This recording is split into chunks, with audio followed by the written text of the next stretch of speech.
D, wait for it, delightful. Check out the name tag. You're in my world now, Grandma. What's up, nerds? So I just got done watching Stargirl, and it's the sixth episode, and I just have to tell you right now, this show is very good. I enjoy it very much. I think that they're doing a good job. This episode, we got to see ECLIPSO in the flesh, finally. I have some thoughts about that, and I also have some thoughts about the ISA. But I just have to say, this episode was very, very good. So I liked it. I liked it a lot.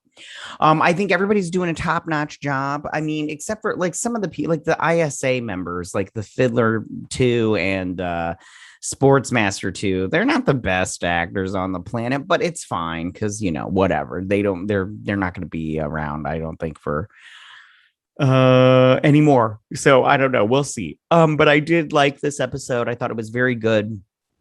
And I can't wait to see where they go forward. It'll be interesting to see how they fight / defeat ECLIPSO. But we'll when we get there, we'll see what they end up doing. So why don't we go ahead and start on breaking down this episode, and I'll tell you what my thoughts about it as we go along.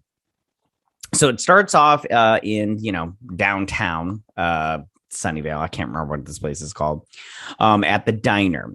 I think it's fun. It says The Adventures of Mark Merlin. I wonder if that's like an Easter egg. I didn't even look it up, and I didn't notice it until now. Anyway, so they start at the diner, and Yolanda is serving steak and eggs to this guy, and she gets it wrong again, which I'm sorry. I don't understand how she keeps getting orders wrong like this. It's very weird. Like the last time she got like the shakes wrong, and I'm all like, I don't understand how you get that wrong. Like, yeah, it's crazy. So she's upset, and the other waitress, she's like, don't let your face tell that you're upset because it hurts your tips or something like that. So she's like, she puts on a smiley face, and she goes and talks to this kid. I can't remember his name, but Fiddler 2. She's like, what do you want? He's like, I saw them. I saw the pictures you posted of yourself. And he's talking about season 1 when she had posted the topless, or she sent the topless pictures to the psychic kid. I can't remember his name. And then Cindy blasted him all over, the interwebs, and everybody saw. And she's like, are you going to order something or what? And he's like, I know. And she's like, what? And he's like, I know about my mom and dad and everything. And then so he leaves, and she's all upset about it. And she's already upset that she had killed psychic guy. I can't remember his name from season 1. And so we go down to this place. I don't remember what Beth's dad does for a living. I think he's a lawyer, but I don't remember. Something smart like that, like a lawyer, because the mom's the doctor and he's the lawyer, whatnot. And so she sees Icicle there, and she's, upset. Or maybe he works for that American Legion or whatever it's called. Anyways, so he comes out. He's like, what? And she's like, I found a bunch of things that you and mom could do to spark up your relationship. And he's like, I told your mother I wouldn't talk to you about this until we were all together. So that's what I'm going to do. And plus, I don't have time to take away from my job. And she's like, you act like your job is more important. And I understand what Beth is trying to do here. She's trying to get her mom and dad back together. But Beth, you can't listen. If they're not in love anymore, you can't fix it. You can't fix it. So, but at the same time, I totally get what they're trying to do and what this character is trying to do. I also have to say, I do not like Beth, the character, at all. This actress is doing a good job. I have nothing against her. It's just this character sucks. I just don't like her at all. Anyways, so she goes outside, and she's going to call, I can't remember who she's calling. I think she's calling court, and she gets some baseballs thrown at her, and it is Artemis, and she's all talking out. She's like, you couldn't catch a ball when we were in middle school either. And I'm all like, what kind of writing is that? That part I didn't like. And this actress is not very good, the one that plays Artemis. The one that plays Beth is doing a good job. The one that plays Artemis is not. So she's all like, I know what you did to my parents, and you and your little friends are gonna pay. And that's the rough end of it. I can't remember exactly. I don't write down the lines and everything. So, and she wrecked her phone. I just want to say that's some BS right there, wrecking somebody's phone, because you know how hard it is to use a phone with a cracked screen. She's gonna need to get that fixed, and it costs money when you take that to the Apple store. I think that was an Apple. Maybe that was an yeah. Anyways, so then back at the school, Courtney and Pat are trying to figure out what happened to the teacher from last episode. She sees a picture of the Devil Island, Diabo Island, and then he's, they're going, and she's like, there were other pictures of the bad guys, and he's like, those weren't real. So then Icicle 2 shows up, and he's like, what happened to the teacher? And they're like, we don't know. He's like, it was, and he's like, did you, he was my friend. And he's like, why does bad things always happen to good people in this town? And he's probably referring to his dad also, but his dad was not a good person, as you know from season 1. Anyways, she's like, I don't know. And so they see this painting of Cindy Berman. He's like, what is that she's holding? She's like, I don't know. And she's like, she was here yesterday. And so he's like, she's back in town. I thought she left and everything. So then these two split up. Sorry, it's so early to decide they're going to meet back at the shop.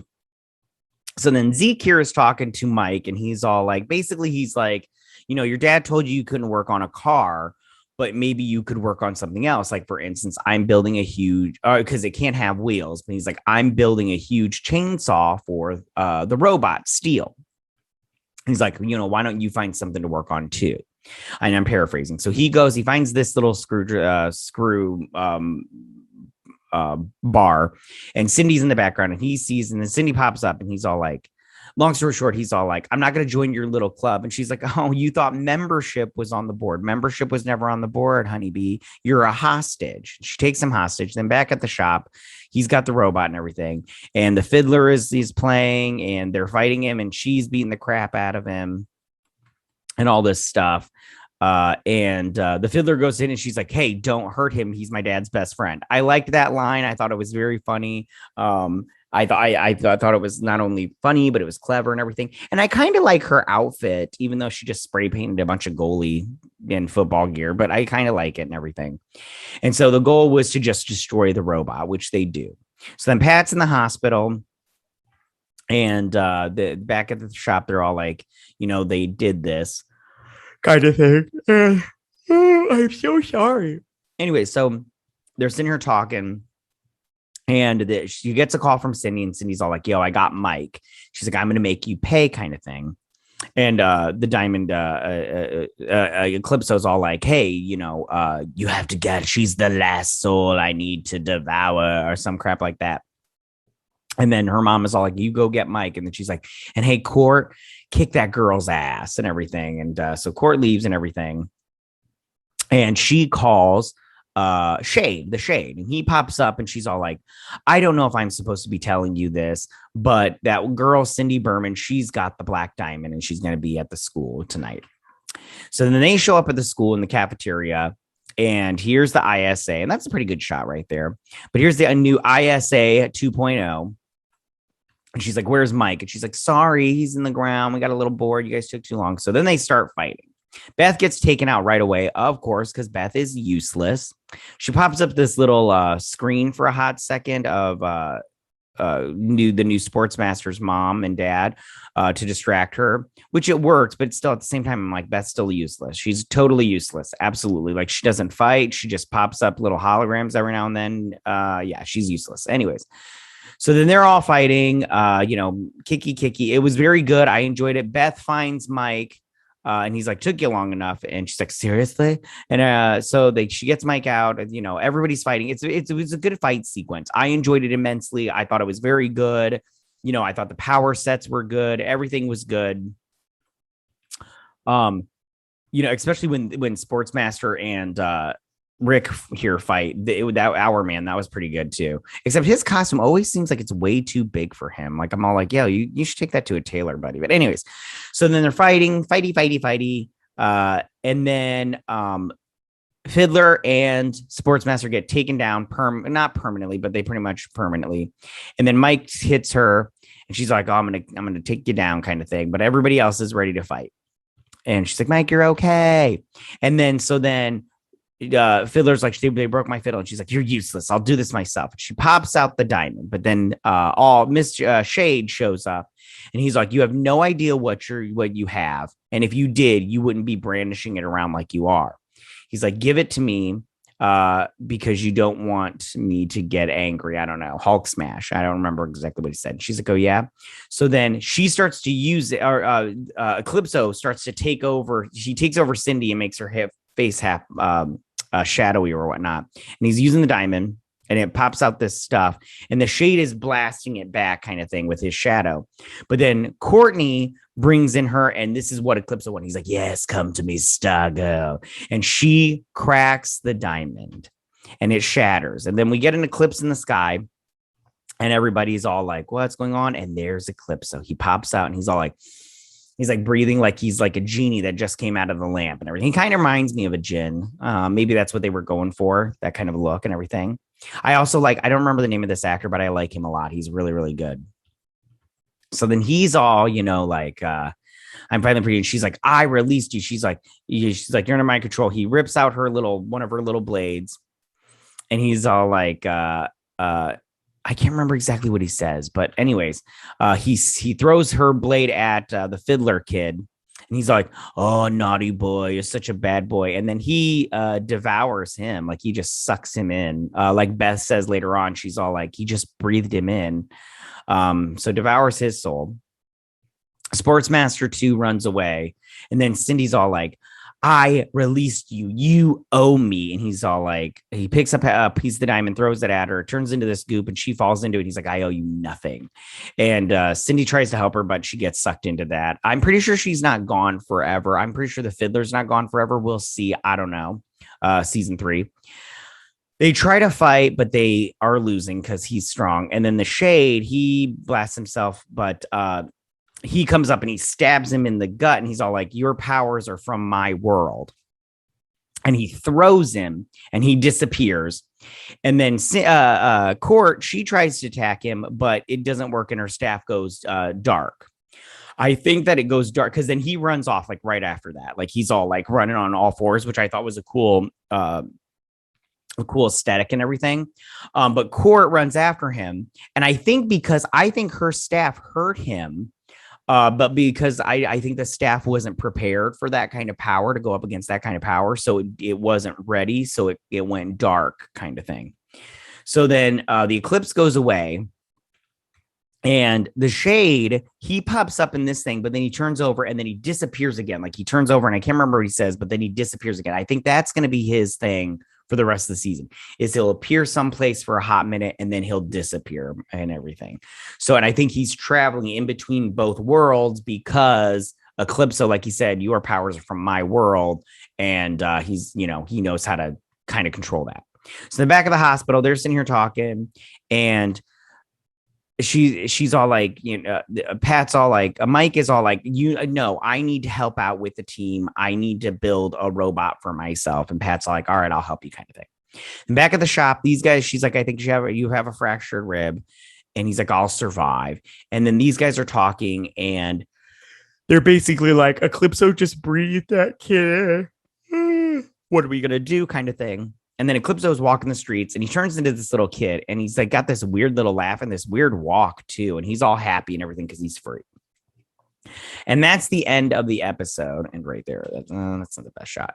So I really liked this episode a lot. I thought it was very good. I thought Eclipso looked good.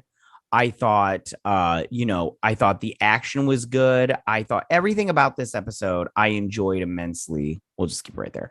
I thought, this show is doing it right. This is how you do a show on the CW. It's not, 100% adult, but it's not like 100% super kid friendly. Cause I'm pretty sure my kids might be scared of Eclipso, kind of thing, but I really liked it a lot. I thought this show is doing a good job. Everybody's doing a good job on this show, everybody. So, that's my breakdown. I don't know what else to say. I can't wait to see what my only thoughts about it is I like the ISA as a bad guy for the JSA, because the JSA, their powers aren't really like supernatural. I'm going to take this hat off real quick. They're not really like supernatural. I mean, the Rick kid, our man, his are science-based because he can only do it for 1 hour. Hers are like alien-based and everything, but not really magic. The only one that's magic is Thunderbolt, and he hasn't showed back up again. And it just, which I'm pretty sure, because he's like pretty much a genie. And like I said, I think it looked like Amazo he looks very much Jinn like. So it'll be interesting to see how they defeat this because the Justice League has went up against Amazo and had a hard time defeating him in the comics. So I'm just curious as to what they're going to do with this and how they're going to do it. But I am interested in seeing it. So that is my breakdown and review of episode 6 of Stargirl season 2. Tell me, what did you guys think about this episode? Did you like this episode? Did you not like this episode? What was your favorite part?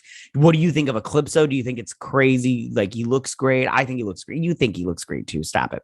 And then how do you think they're going to be able to defeat him? Because I just don't know. Like, obviously Dr. Mid-Niter will have to do something with it because he's in the shadow realm, and then the shade, all that stuff will have to come together because they wouldn't have introduced it if it wouldn't. But yeah, tell me what you guys think. You can go ahead and leave all your comments in that section down below. If you like this video, go and hit that like button. I won't mind. If you're new to my channel, please hit that subscribe button. I'd greatly appreciate it. And I will see you guys on my next Stargirl breakdown review. You guys have a good week. Bye.